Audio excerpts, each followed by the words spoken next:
kergelt ei tule siin midagi. Et selles mõttes jah, siin on raske. Eks teid jääb ka lõpuks vähem järgi.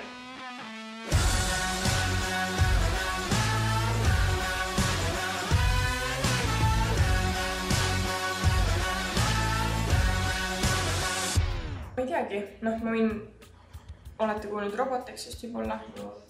Ma ei tea, keegi käib robootikas ka nüüd see aasta või? Mul oli sama teema siin Polütehnikum, sest mul ei olnud aega tegeleda sellega. Aga mõneks Robotex olen jäänud edasi, ma olen küll korralduspoole peal nüüd. Et ma enam ei võistle. Aga teine väga lahe üritus, et kas või niisama tulla ja vaadata, et isegi kui ei võistle. Et seal on, küll sel aastal on see konverentsi pool on nagu lahku löödud sellest võistluste poolest. Aga siiski seal on samamoodi väga palju tööandjaid, kes nagu tulevad, et selles mõttes, kõik need üritused nagu annavad nii-öelda inimesele, sulle kui inimesele palju juurde ja annavad ka siis tutvusi juurde, kuhu ja mida edasi teha.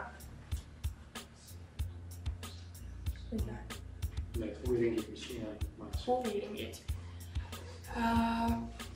Robootika. Meil on fotoring nüüd. Ma ei tea, keegi fotoringis käib. Siis on filmiring. Ma ei tea, kas mõni TPD live on ka juba olnud. TPD TV, te vist ei vaata. Et võib-olla tuleb varsti. Et see on teine väga lahe punt nii-öelda. Siis on, ma tean, et huvijuht tegi nüüd näitegruppi. Teine väga lahe koht kindlasti, kus tuttavaid saada siin koolis. Siis mis veel on, mingi trükiteema oli vahepeal.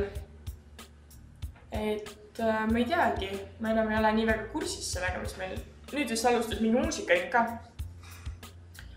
Et paljud teist üldse viitsivad tegeleda siin vabal ajal kooliga, eks. Teised päevad on seal meelega kolmapäevad laigavast teeni. Et need asjad on jällegi sellised, mida tasub kindlasti juhendaga läbi rääkida. Et kui seal lõpuks tekib ikka mingi hulk inimesi, kes tahaks ka mingil teisel päeval käia, siis võib-olla õpetajal annab ka nagu ringi mängida seda asja teistele päevadele võib-olla või 2 päeval nädalas või kuidagi niimoodi, et kui ikkagi huvitab, siis ma soovitaks rääkida õpetajaga, ükskõik siis mis ala peal. Ja tihti on ka see, et nad käivad koos ka mingil muul ajal kui nii-öelda see ametlik aeg. Et kindlasti see on nagu teema, millest tasub rääkida ja mille kohta tasub küsida.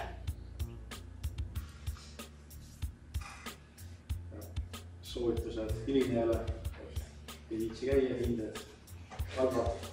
Palju õnne. Palju õnne. Et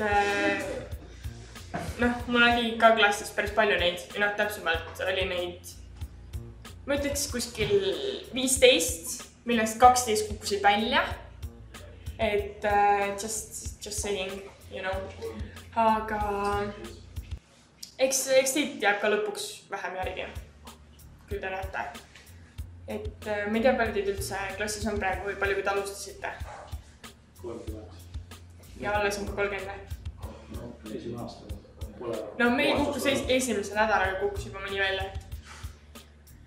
Et aga jah, tehke hinded ikkagi korda selles mõttes, et ma tean, et nüüd õpetajad muutusid ka karmimaks, et kui sa ikka kohal ei käi, siis kustutad üldse nimekirjast ära.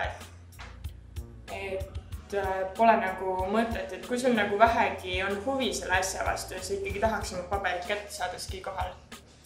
See on nagu ainus soovitus. Et ma tean, kuidas juhtkond käitub nende inimestega. Et ma läbi õpilasindus olen päris palju olnud ise ka nendel koosolekutel. Et otsustanud inimeste saatust üle. Ja õpilasindus, ma ei tea, kes teist rühmavanem on, asevanem? Et üldkoosolek oli juba, käisite? Kandideerite? Ma kandideerisin. et väga teine nagu väga lahe seltskond tegelikult, et ma ise olin esimesel aastal ka juhatuses. Ja meie olime siis nii-öelda teine juhatus, kes seda asja üldse vedas. Et meie panime paika kõik need põhikirjad kõik asjad, et meil oli päris palju tööd sellega. Et nüüd on rohkem õpilasinduse energia suunatud ürituste peale, et teha koolis midagi lahedat. Et kuna see struktuur on nii-öelda paika pandud juba. Aga jah, väga lahedad inimesed on alati seal, et ja samamoodi nagu saab selle kooli juhtkonnaga suhelda, et siis tekib hoopis teine nägemus sellest koolist ja kõigest sellest. Et väga soovitan. Ja samamoodi üldse õpilasaktiiv samamoodi, et kui sa juhatuses ei ole, siis sa saad sellest kõigest osa võtta ikka. Et minna lihtsalt koosolekutele ja käia ja pakkuda oma panus sellesse. Et see on alati väga oodatud. Vot. Ja. Taguse sektorile, et kui ei ole huvi nagu koolis käia siin koolis, siis tõmmake minema. Kui ei ole huvi käia, siis teistel on nii palju raskem. Mõtleme talle ka, et võtaks juba paberit. Kas saab kergelt läbi kooli või ei saa? Või... Ei saa. Kergelt ei tule siin midagi. Et selles mõttes, jah, siin on raske. Eriti veel, kui sa ise ei taha seda. Kui sa ei taha, ja sa tulid siia, sest emme keskis, siis pole mõtet. Nagu teistel on nii palju raskem sinu arvelt, sest et sina oled see, kes tunnis ei kuule. Teised peavad nagu sinu arvelt oma energiat kulutama, et üldse õpetajast aru saada. Et see teeb teistele elu nii palju raskemaks, et sul pole mõtet käia, kui sa ei taha, siis tõmba minema lihtsalt. See on nagu kõige parem soovitus. Et pole nagu mõtet teiste närve kulutada sellepärast, et sa ise ei suuda oma emmele öelda, et sa ei taha seda õppida. Et nii palju muid võimalusi on ka. Et ma tean, mul päris paljud klassivennad läksid täiskasvanute gümnaasiumisse. Ja üks oli väga lahtise peaga selles mõttes, et ta oskas viite programmeerimiskeelt. Tal selles mõttes tal oli kõik korrast ja teise aasta lõpus tegi kõik eksamid, kõik asjad tegi isegi positiivsetele hinnatele. Ja ta võttis oma paberid välja ja ta läks täiskasvanute gümnaasiumisse. Ja ma oletan, et tema palganumber on päris suur, mis ta täna teenib. Et ta oli selline, kes oskas küll keeli arvutis, aga ta ei suutnud kruvikeeled käes hoida, et ilmselgelt see ei ole nagu tema eriala sel juhul.